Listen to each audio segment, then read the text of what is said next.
Step out of the rushing current of today, leave the noise of the modern world behind, and drift back with me to a sweltering Saturday in July, deep in the heart of the 1980s. This is not a documentary, nor is it a simple retelling of history.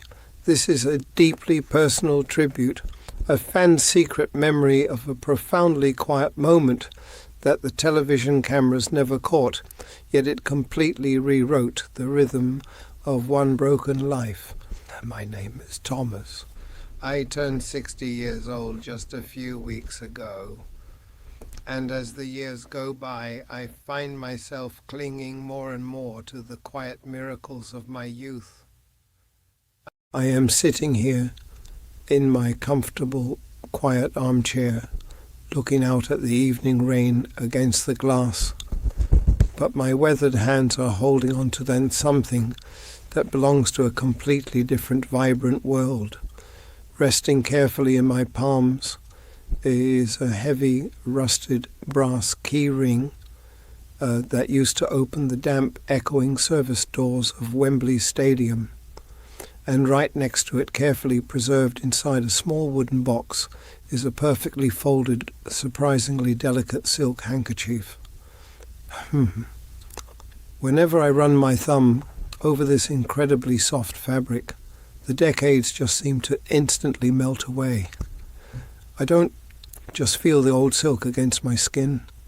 I feel the undeniable pulsating electricity in the air of that unforgettable summer day. I can vividly smell the distinct mixture of stale beer, wet asphalt, damp concrete and the overwhelming, suffocating heat of 72,000 people pressing together under the glaring sun.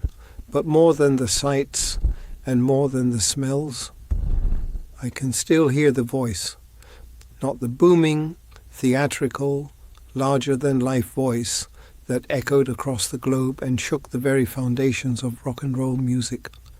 No, I hear the gentle, incredibly tender, almost fragile whisper of a man who stopped the entire world just to look down into the shadows and truly see me.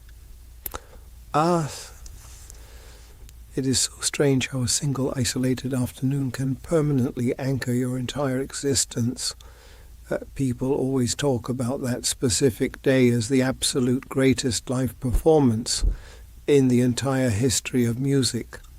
They talk about the iconic strut, the studded belt, the white tank top, and his absolute masterful command of the roaring crowd. But they don't know the secret behind the silence that came right before the music started. They don't know about the crushing, suffocating burden I was carrying all alone in those dark underground corridors, or how a single, unexpected act of pure, unfiltered human kindness from a musical god managed to pull me back from the absolute edge of despair. This is the story of the real magic that happened underneath the stage.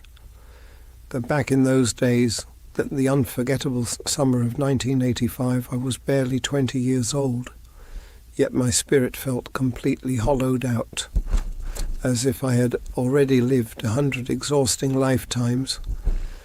I was technically alive, walking around and breathing the thick London air, but inside I was just a ghost, haunting my own miserable existence.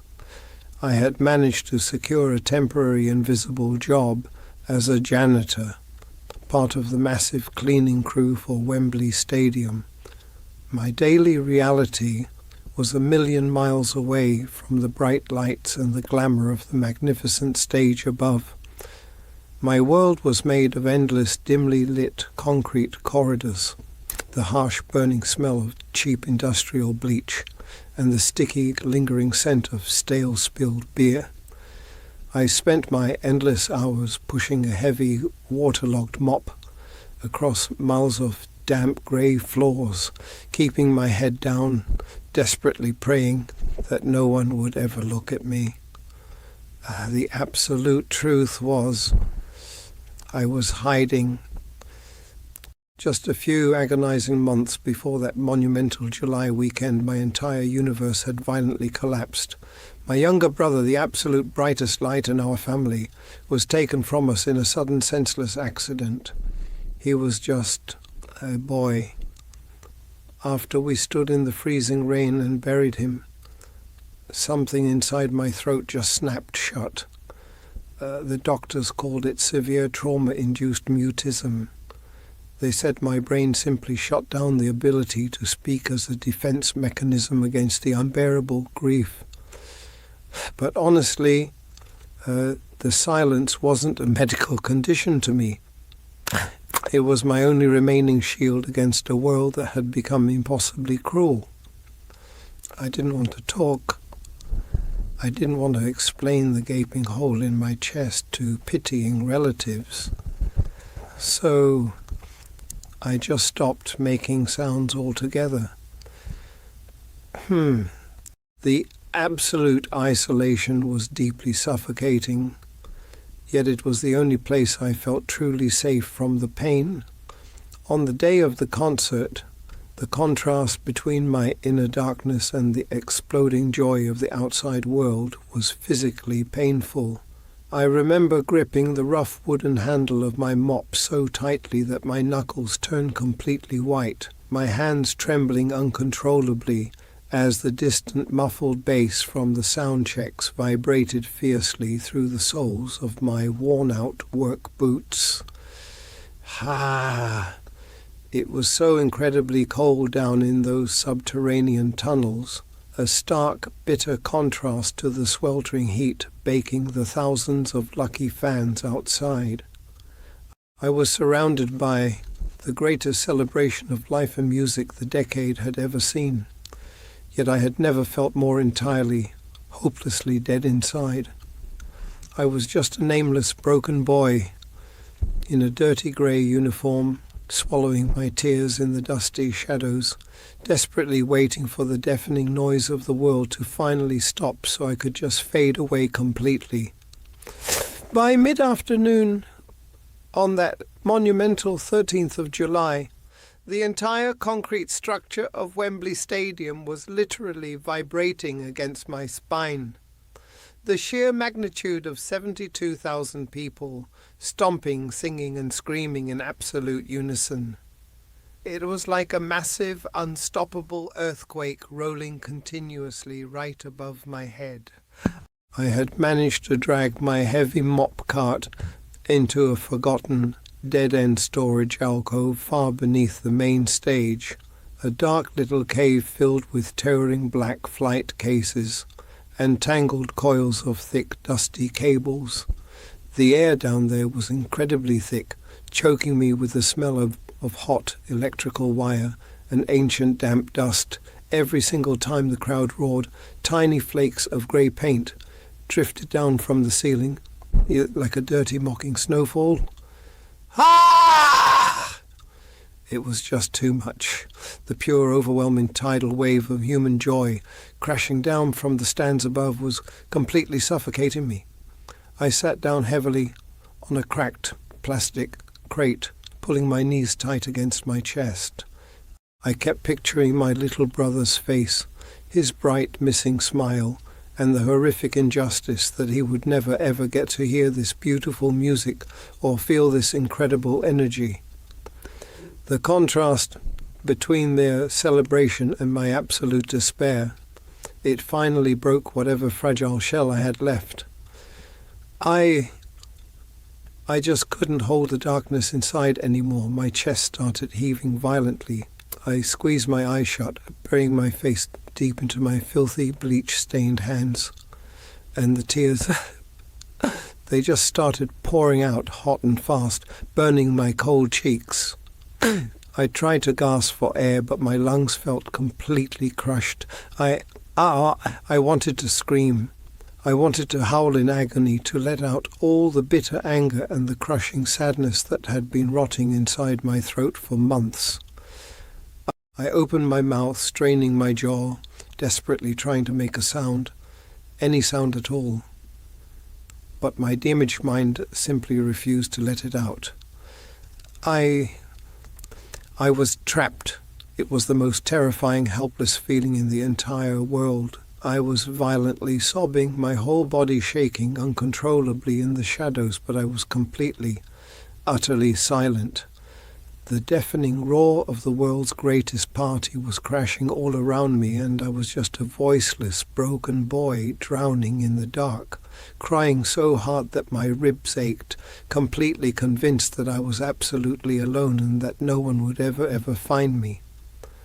Right in the middle of my silent, suffocating breakdown, a sudden shift in the cold air made the hairs on the back of my neck stand up. It wasn't a loud noise, but rather a distinct, steady rhythm cutting straight through the muffled roar of the massive stadium above. It was the deliberate, soft squeak of white leather boots walking slowly, carefully across the damp, unforgiving concrete of my dark corridor. I kept my head buried deep in my trembling hands, completely convinced it was a furious supervisor coming to scream at me, ready to finally fire me and throw me out into the blinding, terrifying daylight. I held my breath, shrinking further back into the freezing shadows of the towering black equipment cases, desperately praying that whoever it was would just walk past my pathetic, miserable hiding spot. But the footsteps didn't fade away. They slowed down. Then they stopped completely. A shadow, unexpectedly tall and imposing, fell directly over my hunched, trembling shoulders, blocking the harsh, flickering yellow light of the single hallway bulb. I swallowed hard, wiping my wet, stinging eyes with the rough, bleach-stained fabric of my dirty grey uniform sleeve, and slowly, very slowly, forced myself to look up. Ah! My heart completely stopped in my chest. Standing right there, just a few feet away from my miserable little pile of cleaning supplies, was a man who looked like he had just stepped out of a brilliant electric dream. He was wearing a stark white tank top, tight faded jeans, and a thick studded black armband that caught the dim, dirty light. He was practically glowing, radiating a sheer, undeniable energy that made the tiny, dusty storage space feel suddenly enormous. It was him. Freddie. My mind completely blanked. I just froze, absolutely paralyzed inside my wet, filthy work boots. I expected him to be surrounded by frantic managers, shouting roadies, or massive security guards rushing him toward the blinding lights of the main stage. I expected him to be arrogant or rushed or completely oblivious to a miserable janitor crying in the dirt, but he was entirely alone. He just stood there, his chest rising and falling slowly, his incredibly deep dark eyes locking instantly onto mine. He didn't look disgusted by my dirty uniform, and he didn't look annoyed that I was blocking his private, quiet shortcut to the stage. Instead, he just tilted his head slightly, his intense gaze piercing straight through my pathetic defenses, looking directly into the raw, gaping wound of my unendurable grief. Ha! It was the most shocking, impossible moment of my entire life. The biggest star on the entire planet, seconds away from making history, had just stopped the entire world to look at me. I remained completely frozen, my back pressed hard against the cold, unyielding concrete wall. I fully expected him to snap his fingers, point to the door, and demand that the pathetic crying janitor get out of his way before the greatest show of his life. But what happened next? It still completely shatters my heart every single time I think about it. Freddie didn't shout. He didn't even stand tall. Instead, this absolute legend, dressed in pristine white and studded leather, slowly bent his knees and crouched all the way down, right there onto the filthy, damp floor covered in toxic bleach and spilled beer. He brought himself exactly down to my miserable level. He reached into the pocket of his faded jeans and pulled out a small, perfectly clean silk handkerchief, gently holding it out to my trembling hands. "The world is entirely too loud up there today, isn't it, darling?" he said. "Ah." His voice wasn't the booming, theatrical roar I had heard vibrating through the walls all afternoon. It was incredibly soft, almost fragile, carrying a strange, beautiful exhaustion that only someone carrying the immense weight of the entire world could possibly understand. I slowly reached out with my shaking, calloused fingers and took the cloth, completely terrified. I desperately wanted to thank him. I wanted to apologize for being in his way and ruining his focus, but my throat was a solid, agonizing block of ice. I swallowed hard, pointing a trembling finger to my mouth and then shaking my head, frantically trying to show him that the words were completely gone, that my mind was broken and I couldn't speak at all. I waited for the pity. I waited for him to look away uncomfortably, exactly like my family and the doctors always did, but he didn't. Instead, he just looked down at his own white boots for a second, and a tiny, incredibly sad little smile crossed his face. I understand," he murmured, shifting his weight and leaning his back against the dirty wall right next to me. "You know, people look at me and they think I live for all that deafening noise up there. And I do. I truly do love them.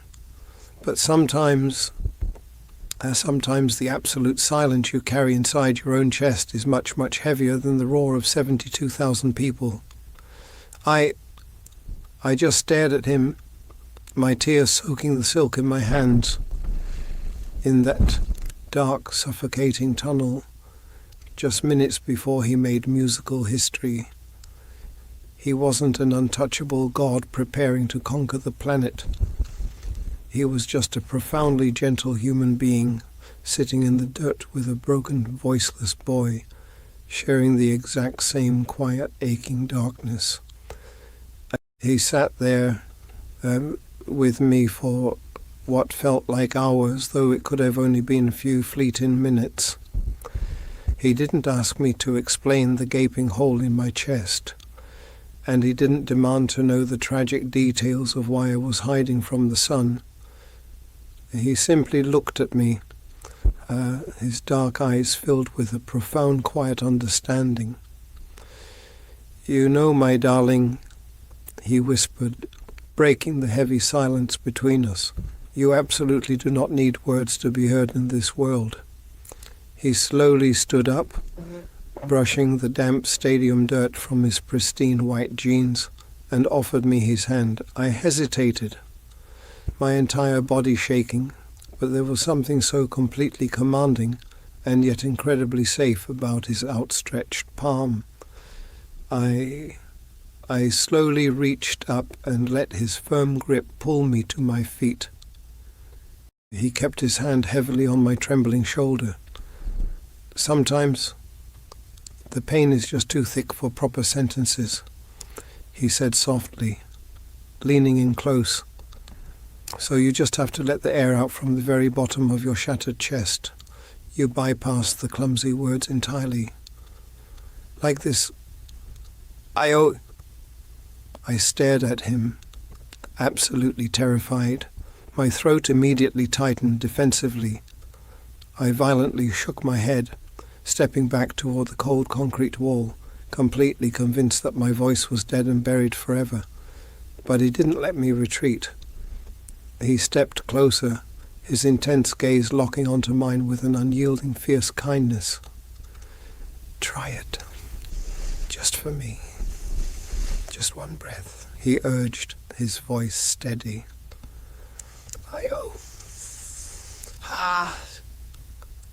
I closed my eyes tightly, gripping the delicate silk handkerchief he had given me.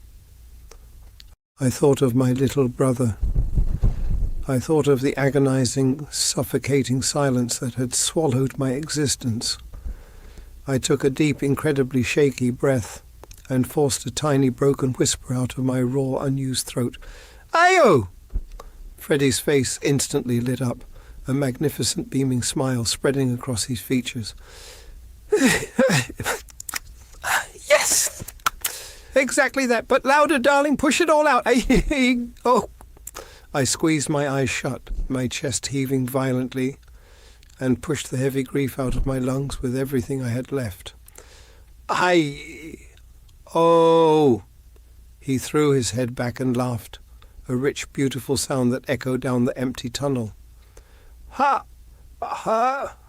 There is your beautiful, powerful voice," he beamed, squeezing my shoulder warmly one last time before turning toward the blinding light of the stage. "Don't ever let it hide in the dark again. Now listen for me out there. I am going to sing it right back to you." Just minutes later, I found myself standing and trembling near the heavy black curtain of the tunnel entrance, tightly clinging to the rough fabric. The absolute deafening roar of 72,000 people hitting him all at once was like a physical, terrifying wall of sound.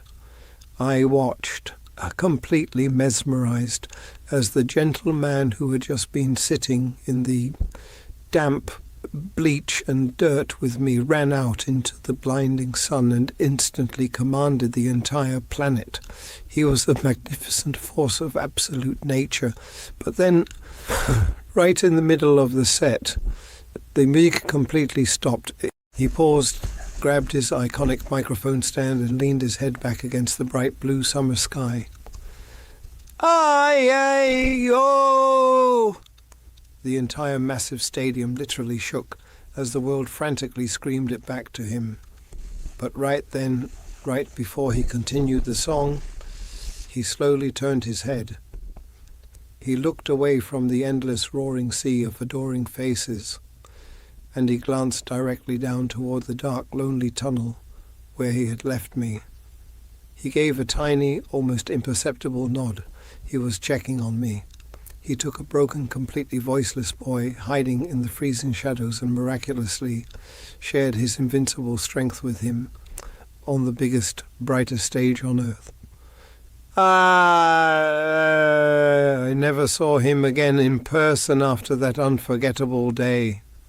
But from that exact moment on, I slowly began to heal, and I never stopped speaking again. Now, as I sit here at 60 years old, gently holding this beautiful faded silk handkerchief in my aging hands, I finally understand the absolute, true measure of his legendary greatness. True magic isn't about how loudly the world cheers for your name. It is about the quiet, deeply secret moment when you willingly choose to kneel in the filthy dirt just to help one shattered, invisible soul find their courage again. He didn't just sing for the entire world that afternoon. He breathed life completely back into a ghost and saved a boy who truly thought he was already gone. This is our story, honoring the incomparable Freddie Mercury, but please tell me in the comments, if it were you sitting crying in that dark, cold hallway, what would you have tried to say to him? And if this memory touched your heart, please gently subscribe to our channel so we can keep sharing these beautiful, eternal stories together.